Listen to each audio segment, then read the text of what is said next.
په دې ویډیو کې مو موخه دا ده تر څو د اشاري کسرونو د پرتله کولو له بېلابېلو لارو سره آشنا سو. تاسو ویډیو ودروئ او د اشاري کسرونو د پرتله کولو د بېلابېلو لارو په اړه فکر وکړئ. راځئ په ګډه کار پرې وکړو. د اشاري کسرونو د پرتله کولو یوه لاره په دې ډول ده چې لومړی هر اشاري کسر په شکل کې ښیو او بیا د شکلونو له مخې معلوموو چې کوم اشاري کسر لوی دی او کوم اشاري کسر کوچنی دی.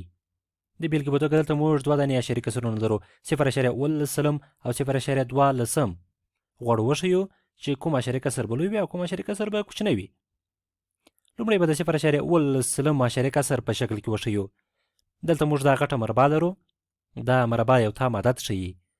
دا مربع موږ په 10 مساوي برخو باندې ویشلې ده. په 10 قطارونو باندې ویشلې ده.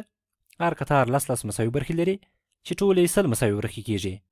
نو دلته دا کوچنی مربع د دې 10 مساوي برخو 1/10 برخه ښیي یا 1/10 ښیي.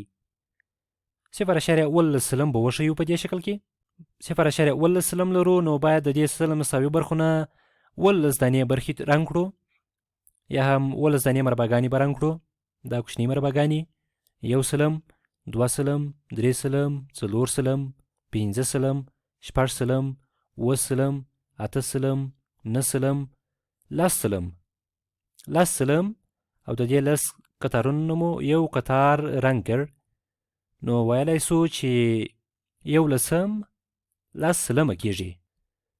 دا یې 11 سلم، 12 سلم، 13 سلم، 14 سلم، 15 سلم، 16 سلم، 18 سلم. 18 سلم مو یا 0.18 مو په شکل کې وښودی. 0.12 به په شکل کې وښیو. 0.12 یا 2/10.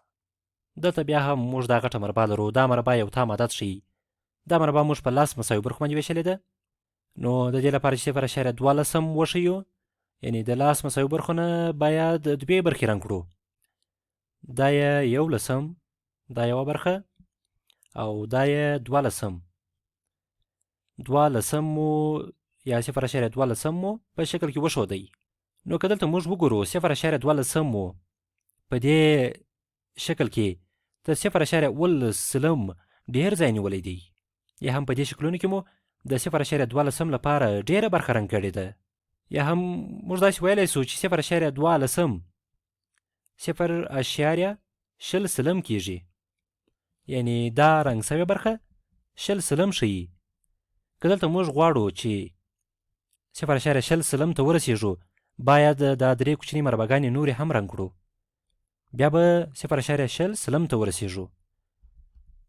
نو ویلی سو چې 0.12 به تر 0.18 لوی وي یا غټ وي.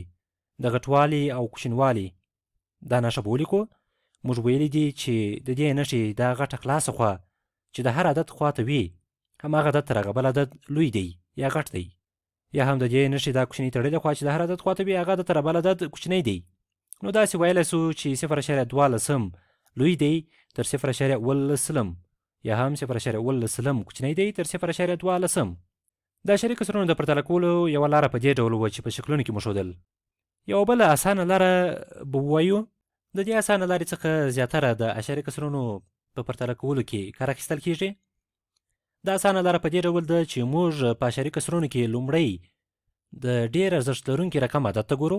د هر اشاري کسر د ډېر ارزښت لرونکي رقم عدد چې لوی وي هماغه اشاري کسر تر هغه بل اشاري کسر لوی دی یا غټ دی.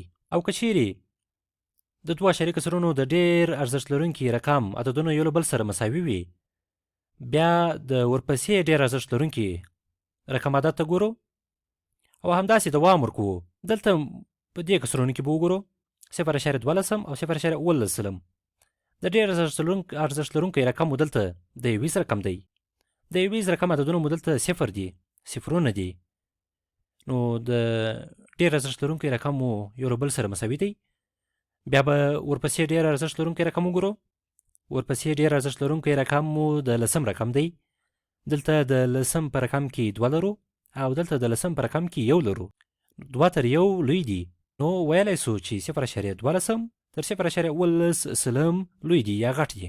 نو په دې لاره باندې پوه سو چې همداسې ډېر ارزښت لرونکي رقمونه ګورو. د بېلګې په توګه دلته کولی سو چې وګورو چې ورپسې رقم که چیرې د 10 رقم هم مساوي وي کولی سو د 10 رقم وګورو، همداسې د 0 رقم وګورو او نور رقمونه هم وګورو.